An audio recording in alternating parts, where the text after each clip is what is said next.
کوچه دست زامبیاست. من خیلی وقت خونه هامون زیر پای گودزیلاست. من میدونی که قول این فیلم پوستم و غلفتی کنده. وقتی ما علی آرامیم جیغ زدن چه فایده داره؟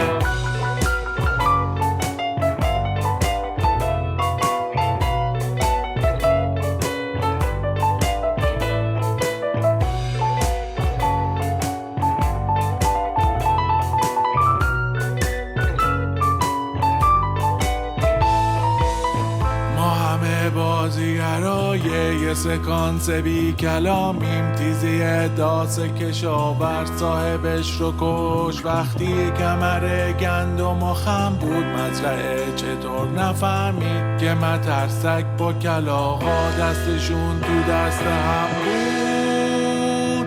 دیگه دیره، آره دیره، کوچه دست زامبیاست. مرد خیلی وقت خونه هامون زیر پای گودزیلاست. مرد دیگه دیره که بفهمیم کیسه آدم بزرگا تو هجوم پر شدن بود. اگه سوسما را جویدن پوست و گوشت آدم ها رو واسه دایناسور شدن بود. دیگه دیره، آره دیره، وقتی با سوختن جنگل همه شادن همه خوبن. مردای قبیله باید تا ابد با بیخیالی دور آتیش پا بکوبن.